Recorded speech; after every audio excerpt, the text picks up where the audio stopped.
राधे राधे दोस्तों, आशा करती हूँ आप सभी अच्छे होंगे। तो आज अक्षय तृतीया के दिन में मुझे शॉपिंग करनी थी पूजा का। और आप देख सकते हैं मेरा बेबी हनु मुझे बहुत परेशान करता है। जब भी कुछ काम रहता है यूं ही मुझे तंग करता है। वो खा नहीं रहा था। मैं जैसे तैसे उसको खिलाकर शाम को फटाफट नहाई रेडी हुई क्योंकि पूजा की शॉपिंग करने जाना था। और इधर देखिए मेरा बेटा पीछे से आऊँ कर रहा है, रो रहा है, मतलब गोदी उठाने के लिए। मैं फटाफट जल्दी तैयार हो रही हूँ क्योंकि बहुत लेट हो चुका था बाज़ार जाने के लिए। और मुझे डर लग रहा था कहीं बाज़ार में दुकानें बंद ना हो जाए, इसलिए मैं फटाफट क्रीम लगाई। उसके बाद सिंदूर लगाई। सिंदूर लगाने के बाद मैं बिंदी लगा रही थी। पता नहीं क्यों बिंदी चिपक ही नहीं रहा था, हाथ से हट ही नहीं रहा था, जैसे फेविकोल का अट्ठा चिपक गया हो। तो मैंने फटाफट खुद को रेडी करा। और पीछे से मेरा बच्चा रो रहा था बहुत मुझे गोदी लेने के लिए क्योंकि उसको मतलब खेलते खेलते कमर दुख गया था बिस्तर पे पड़े पड़े, इसलिए बहुत पीछे से रो रहा था कि मुझे उठाओ उठाओ। फिर बाद में मैंने खुद को तैयार करने के बाद बच्चे को भी अच्छे से पैंट पहनाया, रेडी करी क्योंकि मैं उसको किसके पास छोड़ के जाती और टाइम भी बहुत हो गया था।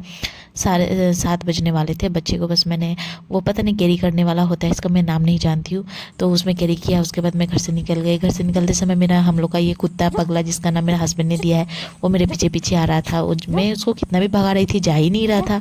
फिर मैंने उसको भगा के उसके बाद मैं बाज़ार के लिए निकल गई। और हमारे गांव का रास्ता देख सकते हैं कितना अंधेरा रहता है यहाँ पर, बहुत सारे मतलब लाइट है ही नहीं। और रास्ता भी ऐसा है, कच्चा रास्ता है। बारिश के दिन में तो यहाँ पे पानी ही पूरा कीचड़ हो जाता है, मतलब बाइक स्कूटी लेके जाइए तो गिरने का भी चांस रहता है। तो जैसे तैसे करके मैंने बच्चे को लेके मोबाइल का फ्लैश लाइट जला के पक्के रास्ते तक पहुंची। पक्के रास्ते में पहुंचने के बाद देखिए फिर भी अंधेरा, एक भी लाइट पोस्ट नहीं है। हमारे गांव का सिचुएशन ऐसा ही है। तो थोड़ा मतलब ये भी लग रहा था रात बहुत हो चुकी थी, लेकिन जाना भी ज़रूरी था। और दूर है मेरे घर से बाज़ार दूर है, लेकिन इतना भी दूर नहीं है। टमटम भी मुझे नहीं मिल रहा था, तो फिर मैं पैदल पैदल ही गई बाज़ार तक। मैं पैदल पैदल ही गई। और मैं बेबी को देख सकते हैं कैरी करके जा रही हूँ, वो उसको भी बहुत मज़ा आ रहा है, वो झूलते झूलते जा रहा है। और बाहर जब भी निकलता है हनु ना हम लोग के साथ, तो दुकानें गाड़ियाँ कुछ कुछ देखती जाएगा वो, मतलब सोता नहीं है, तो बहुत कम सोता है। फिर मैं उसको लेकर जा रही थी और आजू बाजू के आदमी लोग भी मुझे ऐसे देख रहे थे, पता नहीं क्यों। मैं उन लोगों को कैसे बताऊँ कि मेरा ऑपरेशन मतलब बेबी ऑपरेशन से हुआ है और बच्चा कैरी करना, फिर सामान खरीदना, पैसे देना, सामान एक हाथ में लेके आना नहीं बनता है। तो इसलिए मैं बेबी कैरी जो होता है ये लगा कर ही बाहर निकलती हूँ और मुझे सुविधा भी होता है। और रास्ते में देख सकते हैं कुत्ता जो मतलब भौंक रहा था, पता नहीं किसके पास ऊपर भौंक रहा था, मुझे डर लगा, मैं साइड से होकर चली गई। फिर मैं पूजा की दुकान ढूंढने लगी। पूजा की दुकान आखिर गया कहाँ जहाँ से मैं सामान लेती हूँ।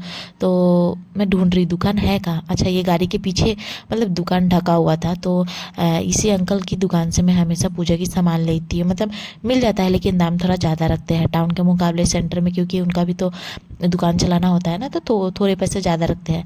तो फिर मैं पूजा की सामान लेकर मैं राशन की दुकान ढूंढ रही थी कि मुझे सेंधा नमक लेना था, पीली सरसों और कुछ कुछ सामान लेना था। तो वो सामान मैं ली। उसके बाद मैं होटल ढूंढ रही थी क्योंकि मुझे प्रसाद भी लेना था। और ये हमारा सेंटर का मतलब हनुमान मंदिर बहुत पुराना मंदिर है। और शादी के बाद मैं प्राय यहीं पर, कभी कभी जब मन अच्छा नहीं लगता है या पूजा करने का मन हो तो मैं और मेरे पतिदेव यहीं पर आते हैं, साखी वाखी जलाते हैं। और यहाँ पे मिठाई की दुकान में मैं प्रसाद के लिए मिठाई ले रही हूँ, जो कि 2 ही बूंदिया लड्डू लिया मैंने, पर पीस 10 रुपये करके था। उसके बाद मैं प्रसाद ली और उसके बाद मैं मन में याद कर रही थी और क्या क्या सामान मेरा छूटा है क्या नहीं छूटा है। और एक हाथ से मतलब मोबाइल भी पकड़ी हूँ, झोला भी नहीं पकड़ी हूँ, पैसे भी दे रही हूँ। और इधर में मेरा बच्चा भी मुझे बहुत परेशान किया कर रहा था। फिर भी उपाय नहीं है, जैसे तैसे करके अपना काम तो खुद ही करना होगा, किसके भरोसे बच्चे को कहाँ छोड़ के जाए ना। उसके बाद ये आंटी देखिए उन्होंने मुझे बूंदे लड्डू मुझे पैक करके अच्छे से दिया। बाद में मैंने इसको झोला में भराया। और रात भी हो गया था काफ़ी, मुझे मतलब घर जाने में भी थोड़ा टेंशन था, रास्ता बहुत सुनसान रहता है ना हम लोग का गांव का। तो फिर मैंने मिठाई अपने झोले में जो झोला होता है उसमें भराया। उसके बाद निकल गए। फिर मैं रास्ते में जाते जाते याद कर रही थी अगर कुछ सामान कहीं छूटा तो है कि नहीं। हाँ एक चीज़ में समझ में नहीं आया मुझे, आज के दिन पीली सरसों कोई भी दुकानदार मुझे देना ही नहीं चाहता था, पता नहीं क्यों। जिसके दुकान में जाती थी बोलते कि नहीं शाम के समय पीली सरसों नहीं दे सकते हैं। मुझे प्लीज़ कमेंट करके बताइए बताइएगा ऐसा क्यों होता है, क्यों देना नहीं चाहते दुकानदार लोग। उसके बाद मैं जैसे तैसे करके घर पहुँची। घर पहुँचने के बाद मेरा तो कमर मत पूछिए, मतलब ऐसा लग रहा था हड्डी टूटा नहीं, हड्डी चूर चूर हो गया है, इतना दर्द हो रहा था। फिर मेरा बच्चा देखिए वो भी झूलते झूलते आकर मतलब आते थे, सो चुका था। तो मैं बोली चलो अच्छा है सो जाएगा, तब तक मैं फटाफट अपना पूजा का सामान रेडी करके पूजा कर लूँगी। उसके बाद मैंने ताला का चाबी मिल ही नहीं रहा था मुझे, फिर चाबी मैंने जैसे तैसे करके ढूंढा, ताला खोला। उसके बाद रूम के अंदर मैं जा रही थी, लेकिन रूम बंद करके गई थी। थोड़ा गर्मी का भी मौसम है, रूम इतना गर्म हो जाता है ना, दरवाज़ा बंद करके रखने से मत पूछिए।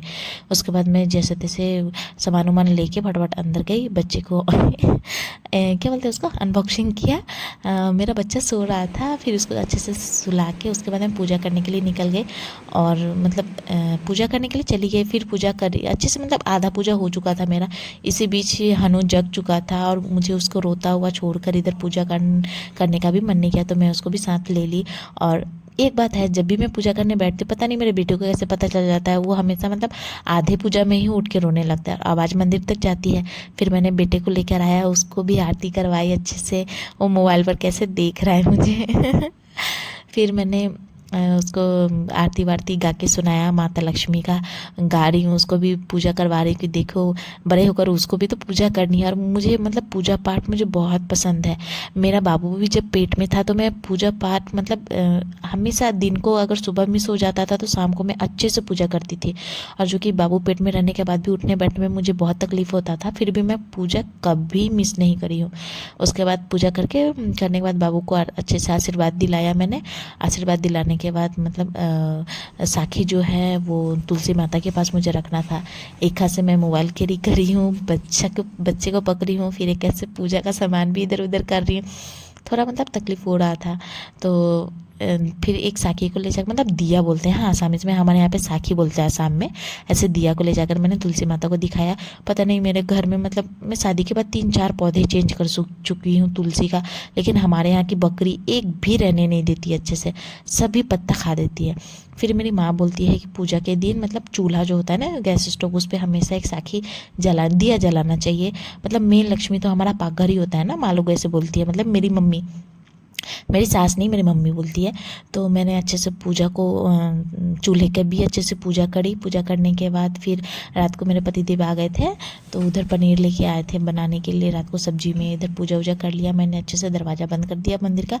फिर रात को देखिए मटर कैप्सिकम और प्याज दे के अच्छे से मतलब मसाला मतलब दे के पनीर मैं अच्छे से बना रही हूँ, क्योंकि मेरे पतिदेव को बहुत पसंद है। और टाइम भी बहुत हो चुका था, इसलिए मैं जल्दी जल्दी सारे काम कर रही थी किचन का, कि जल्दी अच्छे से काम हो जाए, फिर थोड़ी देर बैठ जाऊँ। क्योंकि पूरा दिन भर तो मेरा भाग दौड़ में ही चला गया, घर की सफाई, बच्चों को संभालना, घर का काम, खाना बनाना, फिर बाज़ार जाना, बाज़ार से आकर पूजा करना, टाइम मिला ही नहीं अच्छे से, मतलब थोड़ा 5 मिनट भी रेस्ट करने के लिए। फिर मैंने मतलब पूछा उनसे कि आप रोटी खाओगे कि चावल, उन्होंने बोला मैं चावल खाऊँगा। फिर पति जी ने ये रोल लेकर आए थे मेरे लिए, लेकिन अभी तो ठंडा हो गया रखा रखा, लेकिन टाइम भी नहीं था। मैं सोची पूरा काम खत्म कर लो उसके बाद रोल खाऊंगी। फिर मैंने देखिए मैं बेटा को दिखा रही हूँ खाना है, जो कि रोल बहुत टेस्टी था, ठंडा हो चुका था फिर भी बहुत अच्छा था। और कुकर मैंने चावल बैठाने के बाद में मुझे मतलब थोड़ा शांति मिला कि चलो काम तो खत्म हो गया है, किचन विचन का काम खत्म है, अब सिर्फ खाना है। तो मैंने रोल ख़त्म करा। उसके बाद टाइम देख सकते हैं 11:30 पार हो चुका था। मुझे टेंशन था कि बहुत टाइम हो गया है, बच्ची को भी दूध पिलाना है और सुलाना है, जो कि काम करते करते मेरा बेटा खेलते खेलते भी सो गया था। मुझे बहुत बुरा लगा कि आयो इसको मैंने कुछ खिलाया भी नहीं, सो गया। अगर ठीक है आज का दिन मेरा ऐसा रहा। अगर वीडियो आपको अच्छा लगा तो लाइक एंड सब्सक्राइब